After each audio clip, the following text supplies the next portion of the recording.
छोड़ उसे, छोड़ उसे, जा यहाँ से। सैयारा तू तो बदला नहीं है। दोस्तों, स्वागत है आपका हमारे चैनल पर। आज की मूवी का नाम है सैयारा, जो कि इस समय काफी ट्रेंड में चल रही है। तो चलिए मूवी को बिना कोई टाइम वेस्ट किए हुए स्टार्ट कर लेते हैं। मूवी की शुरुआत में हम वाणी नाम की लड़की को देखते हैं।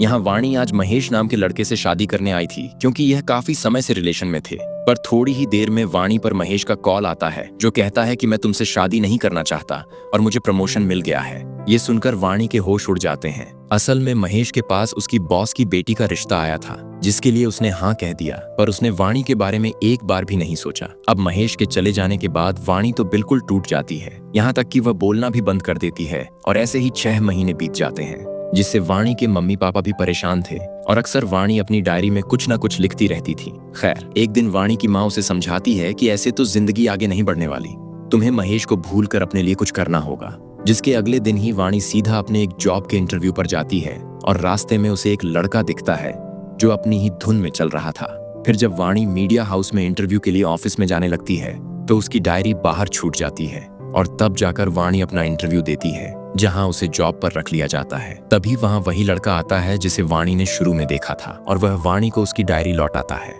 हालांकि उसने वह डायरी थोड़ी पढ़ ली थी और उसमें वाणी ने काफी सारी पोएट्री लिखी हुई थी। इसके बाद वह लड़का, जिसका नाम क्रिश है, वह सीधा ऑफिस में एक एडिटर को मारने लगता है, क्योंकि उस आदमी ने एक पूरी एल्बम को रिव्यू किया था और उसमें केवल बैंड के एक मेंबर की तारीफ हुई थी, क्योंकि उस मेंबर के फादर काफी अमीर हैं। तब क्रिश का कहना था कि जब पूरा बैंड ही हमारा है तो हमारे नाम भी रिव्यू में आना चाहिए, न कि केवल एक लड़के का। जिसके बाद क्रिश जाकर पोस्टर से उसी अमीर लड़के का नाम हटाने लगता है, क्योंकि उसे तो पॉपुलैरिटी मिल गई है। और इस बात पर इन लोगों की क्रिश से लड़ाई हो जाती है। असल में क्रिश को एक रॉक स्टार बनना है जिसके करोड़ों फैंस हों, इसीलिए वह अपने नाम को लेकर सीरियस रहता है। फिर यहाँ क्रिश के दोस्त गुस्से में कहते हैं कि अब हम तेरे साथ कोई शो नहीं करेंगे, जा अकेला कर सकता है तो कर ले। हालांकि यहाँ क्रिश का दोस्त केवी भी उसके साथ था, जिसके बाद क्रिश आज का शो अकेला ही जाकर करता है और लोगों को उसकी सोलो परफॉर्मेंस काफी पसंद आती है। फिर केवी क्रिश से कहता है कि भाई, हमारे क्रू को ऐसे बिखरने मत दे।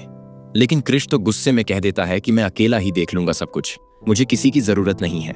पर केवी बताता है कि फेमस रैपर प्रिंस के मैनेजर विनीत ने हमें मिलने के लिए बुलाया है। तब यह सुनकर क्रिश अगले दिन विनीत से मिलने जाता है, जहां विनीत कहता है कि प्रिंस को आज के स्टाइल में एक गाना चाहिए, दे पाओ तो बताना। तब क्रिश कहता है कि मेरी 3 शर्तें होंगी। पहला, कि मैं भी म्यूजिक वीडियो में आऊंगा। दूसरा, मेरे भी सोशल मीडिया को प्रमोट किया जाएगा। और तीसरा, मुझे रॉयल्टी चाहिए। जिस पर प्रिंस मान जाता है कि मुझे बस गाना दो। लेकिन केवल 3 दिन में ये सुनकर केवी चौंक जाता है कि क्रिश इतनी जल्दी गाना कैसे बनाएगा। तभी वहां क्रिश को वाणी दिखती है, जो अपनी कंपनी की तरफ से प्रिंस का इंटरव्यू लेने आई थी। और क्रिश वाणी से आकर कहता है कि तुम लिखती बहुत अच्छा हो, मगर मेरे साथ गाना बना लो तो तुम्हें क्रिश का इंटरव्यू मिल जाएगा और मेरे क्रिश के साथ गाना भी हो जाएगा। जिसके बाद वाणी की डायरी से ही क्रिश एक पोएट्री की कुछ लाइनें प्रिंस को सुनाता है और प्रिंस कहता है कि हाँ, मुझे यही गाना चाहिए। हालांकि प्रॉब्लम यह थी कि वाणी ने पोएट्री पूरी नहीं की थी, इसीलिए क्रिश कहता है कि मैं 3 दिन में आपको गाना देता हूँ। जिसके बाद क्रिश वाणी को अगले दिन अपने स्टूडियो में बुलाता है और उससे गाना लिखने को कहता है।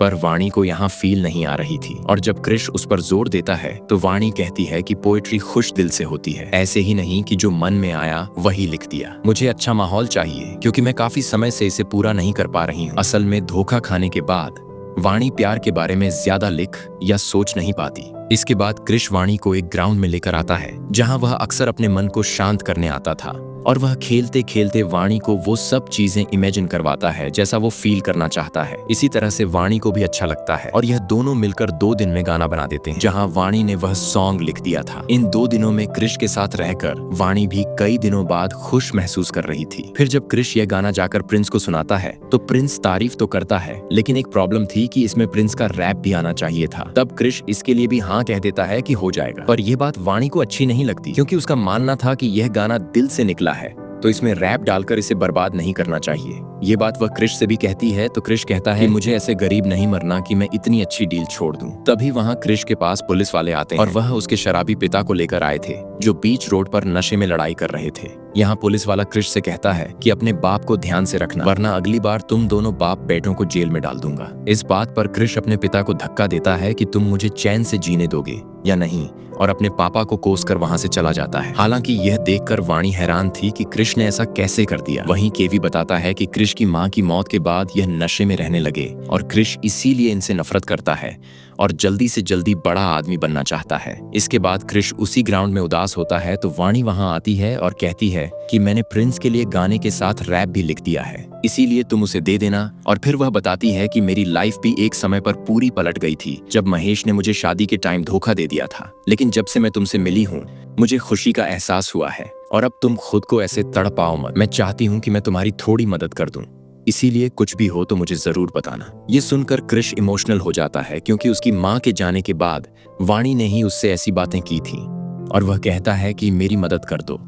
तब वाणी क्रिश को सबसे पहले उसके पापा के पास लेकर आती है जो आज फिर उधार की शराब पी रहे थे और वहाँ का मालिक उन्हें भगाने लगता है तो क्रिश आकर उन्हें अपने साथ ले जाता है। फिर वाणी के कहने पर वह उन्हें रिहब सेंटर में डाल देता है पर यहाँ की साल की फीस करीब 9.5 लाख थी, जिस पर क्रिश कहता है कि मैं इसका इंतजाम कर दूंगा, बस इनकी शराब छुड़वा दो। फिर क्रिश यहाँ से सीधा विनीत के पास आता है और कहता है कि मुझे इस गाने के लिए कोई रॉयल्टी वगैरह नहीं चाहिए, मुझे बस 10 लाख दे दो। तब विनीत उसे पैसे देता है, यानी अपने पापा के लिए क्रिश ने यह चांस भी छोड़ दिया। तब वाणी भी समझ जाती है कि यह बस बाहर से कठोर बनता है लेकिन वह दिल का साफ है। हालांकि फिर रात को क्रिश वाणी को उसके घर पर जाकर छोड़ता है और कहता है कि हम आज आखिरी बार मिल रहे हैं क्योंकि तुम मेरे साथ रहोगी तो तुम भी दुखी हो जाओगी। मेरी किस्मत ही ऐसी है। जो सुनकर वाणी उदास हो जाती है क्योंकि वह अब क्रिश को पसंद करने लगी थी। फिर हम कुछ दिनों बाद प्रिंस का कॉन्सर्ट देखते हैं जहां अपना गाना सुनाने क्रिश भी आया था और तभी उसके पीछे से आवाज आती है वाणी, जिसे देखकर क्रिश को भी एहसास हो जाता है कि वह भी उससे प्यार करने लगा है और यहाँ यह किस कर लेते हैं। फिर दोनों क्रिश के घर आकर इंटीमेट भी होते हैं। अब वाणी क्रिश से कहती है कि तुम्हारे कोई दोस्त नहीं है क्या, जिस पर क्रिश कहता है कि मैंने उनसे लड़ाई कर ली थी। तब वाणी अगले दिन क्रिश को लेकर उसके दोस्तों के पास आती है और यहाँ उसके दोस्त उसे देखकर खुश हो जाते हैं, जिसके बाद ये लोग मिलकर अपना गाना बनाते हैं जो कि वाणी ने ही लिख कर दिया था और रिलीज होते ही ये गाना हर जगह ट्रेंड करने लगता है। इसी तरह क्रिश और वाणी की जिंदगी काफी अच्छी चलने लगती है। फिर जब क्रिश वाणी को घर छोड़ने आता है तो उसके मम्मी पापा देख लेते हैं और वाणी को घर पर उसकी मम्मी समझाने लगती है कि वह लड़का मुझे सही नहीं लग रहा था, अगर उसने तेरा फायदा उठा लिया तो क्या होगा। इसी तरह वह वाणी को कुछ न कुछ बोले जा रही थी। वहीं क्रिश वाणी के पापा को वाणी का बैग लौटाने आया था। तभी वाणी को एकदम से चक्कर आता है और वह बेहोश हो जाती है। फिर हॉस्पिटल में जाकर वाणी का चेकअप होता है और डॉक्टर बताते हैं कि सब कुछ ठीक है लेकिन कुछ और चेकअप करने पड़े। इसी दौरान क्रिश वाणी के लिए बाहर बैठा था जो वाणी के मम्मी पापा भी नोटिस करते हैं और जब क्रिश वाणी से मिलने जा रहा होता है तो वाणी की माँ उससे कहती है कि मेरी बेटी के साथ टाइम पास मत करना, उसका दिल पहले से ही टूट चुका है और उससे शादी करोगे तभी उसके पास जाना। तब क्रिश बिना कुछ कहे वाणी के पास जाता है और वाणी से आकर कहता है कि हमें शादी कर लेनी चाहिए। यह सुनकर वाणी समझ जाती है कि मेरी माँ ने ही कुछ कहा होगा और वह कहती है कि तुम अभी अपने करियर पर ध्यान दो और शादी तो हम बाद में भी कर लेंगे, उसकी टेंशन मत लो। जिसके बाद क्रिश अपने दोस्तों के साथ शो करने जाता है और वहां उसके कई सारे फैंस मौजूद थे जो सिर्फ उसे सुनने आए थे। यह देखकर वह भी हैरान हो गया था और केवी कहता है कि तेरा सपना पूरा होता नजर आ रहा है। हालांकि यहाँ क्रिश ज्यादा खुश नहीं होता क्योंकि वह तो अभी भी वाणी के बारे में सोच रहा था। इधर वाणी अपनी रिपोर्ट लेने आती है तो डॉक्टर उससे पूछती है कि आपको सब चीजें याद रहती हैं क्या, जिस पर वाणी कहती है कि नहीं, मैं अक्सर भूल जाती हूँ, इसीलिए मैं उन्हें डायरी में नोट कर लेती हूँ। तब डॉक्टर उसे बताती है कि उसे अल्जाइमर है जो कि अभी ही शुरू हुआ है और यह धीरे धीरे बढ़ता जाएगा, जिससे वाणी को ना तो अपने परिवार के बारे में याद रहेगा और ना ही अपने प्यार के बारे में। यह सुनकर तो वाणी के होश उड़ जाते हैं। डॉक्टर कहती है कि यह बातें अपने पेरेंट्स से बता देना, जो सुनकर वाणी चुपचाप चली जाती है। इसके बाद जब क्रिश टूर से वापस आता है तो वह सीधा वाणी से मिलने जाता है और वाणी उसका फोन नहीं उठा रही थी, इसीलिए वह इसका कारण पूछता है। फिर क्रिश कहता है कि जो मुझे चाहिए था मैं उसके करीब पहुंच रहा हूं, पर मुझे जरा भी सुकून नहीं था क्योंकि तुम मेरे पास नहीं थी, इसीलिए तुम मेरे साथ रहा करो, मुझे अच्छा लगता है। और वह कहता है कि हम दोनों साथ ही आगे बढ़ेंगे। यहाँ क्रिश को खुश देखकर वाणी अपनी बीमारी के बारे में बता नहीं पाती। फिर अगले दिन जब वाणी अपनी जॉब पर आती है तो उसे वहाँ महेश मिलता है जो देखकर वाणी हैरान थी। फिर लोग बताते हैं कि महेश की कंपनी ने इस मीडिया हाउस में फंडिंग की है, यानी महेश वाणी का बॉस बन गया है। जिसके बाद वाणी सीधा क्रिश के पास आती है और आज क्रिश अपने इंडिया टूर के लिए निकल रहा था। तभी यहाँ वाणी उदास बैठी होती है और कहती है कि मैं अपनी जॉब छोड़ दूंगी, लेकिन फिर वह एकदम से क्रिश का सामान पैक करने लगती है, जो देखकर क्रिश हैरान था क्योंकि थोड़ी देर पहले ही वाणी ने क्रिश का सामान पैक किया था, मतलब वाणी भूल गई थी। क्रिश उससे पूछता है कि तुम यह दोबारा क्यों कर रही हो। तब वाणी बहाना बना देती है कि मैं भूल गई थी जिसके बाद क्रिश अपने टूर के लिए निकल जाता है। अब इसके बाद रात को वाणी को ऑफिस की पार्टी में जाना था, जहाँ उसे फिर से महेश मिलता है और वाणी को छेड़ने लगता है कि मैंने तुम्हें कितना मिस किया। तब यहाँ एकदम से वाणी कहती है कि हम तो साथ ही थे तो तुम मिस क्यों कर रहे थे। असल में वाणी फिर से भूल गई थी और उसे लग रहा था कि महेश और वह शादी करने वाले हैं, इसीलिए वह शादी के लिए महेश का हाथ पकड़ लेती है, जो देखकर महेश चिल्ला देता है और फिर वह बेइज्जती से बचने के लिए लोगों से कहता है कि इसकी नौकरी जा रही है, इसीलिए मेरा हाथ पकड़ रही है। यह सुनकर वाणी रोते हुए चली जाती है और वह अपना बैग वहीं भूल गई थी। फिर यहाँ जब फ्लाइट में बैठने से पहले क्रिश वाणी को कॉल करता है तो वहाँ का गार्ड फोन उठाकर सब बता देता है। ये सुनते ही क्रिश सब कुछ छोड़कर वाणी के लिए निकल जाता है और उसे कोई रोक नहीं पाता। फिर वह सबसे पहले वाणी का बैग लेने आता है और उसी में उसे वाणी की रिपोर्ट दिखती है जिसमें अल्जाइमर बताया गया था। यह देखकर क्रिश के भी होश उड़ जाते हैं। फिर वह सीधा वहीं ग्राउंड पर जाता है तो उसे वहां वाणी मिलती है जो उदास थी। फिर क्रिश उससे कहता है कि तुम्हारे साथ इतना सब कुछ हो रहा था और तुमने मुझे बताया क्यों नहीं। जिस पर वाणी कहती है कि मुझसे दूर चले जाओ क्योंकि मैं जल्द ही सबको भूल जाऊंगी और हमारा कोई फ्यूचर नहीं है। लेकिन क्रिश कहता है कि मैं तुम्हें हमेशा प्यार करूंगा, चाहे कुछ भी हो जाए, और हम इसका इलाज करवा कर रहेंगे। जिसके बाद क्रिश वाणी को इलाज के लिए लेकर जाता है और वाणी के पेरेंट्स भी आए हुए थे। तब डॉक्टर बताती है कि हमने दवाई तो शुरू कर दी है, लेकिन वाणी को किसी शांत जगह पर जाने की जरूरत है जिससे उसके दिमाग पर कमजोर पड़े। यह सुनकर क्रिश इसके लिए मान जाता है और वाणी के परिवार वाले भी उसे नहीं रोकते। जिसके बाद वाणी क्रिश के साथ शहर से दूर चली जाती है, जहाँ यह लोग सिर्फ गाना बनाते हैं और एंजॉय करते हैं। वाणी हर समय क्रिश के साथ खुश रहती थी।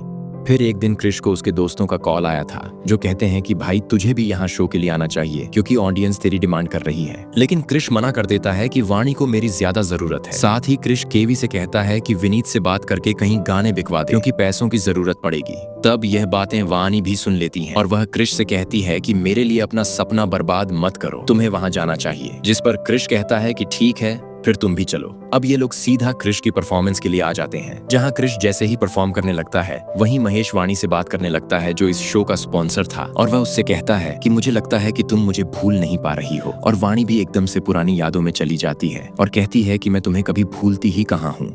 तब महेश वाणी को सीधा पास के ही रूम में ले जाता है उसका फायदा उठाने के लिए। वहीं परफॉर्मेंस के दौरान क्रिश तो वाणी को ही ढूंढे जा रहा था। अब जैसे ही महेश वाणी के साथ कुछ करने वाला था तभी वहां क्रिश आकर वाणी को बचा लेता है और महेश को बहुत मारता है। पर हैरानी वाली बात यह थी कि वाणी क्रिश को ही चाकू मार देती है और कहती है कि मेरे महेश से दूर रहे। यह देखकर वह समझ जाता है कि वाणी अपनी यादें भूल रही है। तब किसी तरह क्रिश वाणी को संभालता है। फिर वहाँ क्रिश के पापा भी आते हैं जो शराब की लत छोड़ चुके थे। वो क्रिश से अपनी गलती की माफी मांगते हैं कि मैंने शराब को हाथ लगाकर गलती की थी। तब क्रिश भी उन्हें माफ कर देता है। फिर अगले दिन जब वाणी क्रिश के पास आती है तो वह कहती है कि चलो आज तो तुम्हारा शो है ना। लेकिन क्रिश बताता है कि वह तो कल हो चुका है और काफी अच्छा गया। असल में वाणी अब छोटी छोटी बातें भी भूलने लगी थी। इसके बाद क्रिश एक नया गाना बनाने की सोच रहा था, जिस पर वाणी कहती है कि मैं ऐसा गाना लिखूंगी जो हर किसी के दिल को छू जाएगा। वहीं क्रिश महेश से माफी मांगने जाता है क्योंकि उसकी पिटाई के बाद वो इनके बैंड की स्पॉन्सर बंद कर रहा था। लेकिन यहाँ केवी साफ मना कर देता है कि माफी मांगने की कोई जरूरत नहीं है और क्रिश आज पहली बार किसी से माफी मांगने जा रहा था, जो देखकर ये लोग हैरान थे। तब केवी क्रिश से कहता है कि तू आने वाला रॉक स्टार है, पर उस वाणी को उसके माँ बाप के पास छोड़कर अपने करियर पर ध्यान दे। लेकिन क्रिश कहता है कि वाणी ने ही मेरी जिंदगी को सही रास्ते पर लाया है, वरना मैं खुद को ही कोसता रहता। अब मैं वाणी के साथ ही खुश हूँ। अब क्रिश वापस घर आता है तो देखता है कि वाणी तो यहाँ है ही नहीं। यह देखकर वह हर जगह वाणी को ढूंढने लगता है, यहाँ तक कि यह लोग पुलिस में भी कंप्लेन कर देते हैं, पर वाणी कहीं भी नहीं मिलती और अब क्रिश पूरी तरह से टूट चुका था। फिर एक दिन उसे वाणी की डायरी मिलती है जिसमें उसने एक पोएट्री लिखी हुई थी और उदास मन से क्रिश उस पर गाना बनाता है कि वाणी जब भी यह सुनेगी तो जरूर मेरे पास आएगी। ऐसे ही 1 साल बीत जाता है और क्रिश अब बहुत बड़ा रॉक स्टार बन गया था, जहां वो पूरे इंडिया में टूर कर रहा था। इसी दौरान उसे वाणी की भी याद आती रहती। फिर एक दिन जब क्रिश लंदन में शो करने जाता है तो केवी बताता है कि लोग हमारे गानों की रील बना रहे हैं और यह लोग रील ही देख रहे थे। तभी एक हिमाचल वाली रील में केवी को वाणी दिखती है और वह तुरंत क्रिश को बताता है। ये देखते ही क्रिश अपना शो छोड़कर इंडिया आता है और हिमाचल में जाकर लोगों से वाणी के बारे में पूछने लगता है। तब उसे वहाँ एक महिला आश्रम मिलता है और वहाँ एक लेडी उसे लेटर देती है जिसमें वाणी ने लिखा था कि मैं अक्सर तुम्हें भूल जाती हूँ क्रिश, पर लेकिन फिर एकदम से मुझे सब याद आता है और मुझे बहुत दुख होता है कि मैंने तुम्हें कितना परेशान किया है। मेरे कारण तुम अपने करियर को भी बर्बाद कर रहे थे, इसीलिए मैं तुम्हें छोड़कर चली गई थी और अब मैं चाहती हूँ कि तुम्हारा सपना पूरा हो। यह सब सुनकर क्रिश रोता है और वह सीधा वाणी से मिलने जाता है, जहाँ लेडी बताती है कि वाणी को अब ज्यादा कुछ याद नहीं है। तब क्रिश उससे किसी अजनबी की तरह मिलता है और क्रिश की बातों से वाणी को एकदम से याद आ जाता है कि यह तो उसका क्रिश है। जिसके बाद कृष वाणी को यहाँ से अपने साथ ले जाता है और शादी भी कर लेता है। हालांकि कृष ने वाणी के लिए अपना कैरियर नहीं छोड़ा और उसने पूरे घर में वाणी के लिए बोर्ड लगा दिए जिसमें सब कुछ लिखा था ताकि वाणी आगे भी कुछ ना भूले। दोस्तों, यहीं पर यह मूवी खत्म होती है।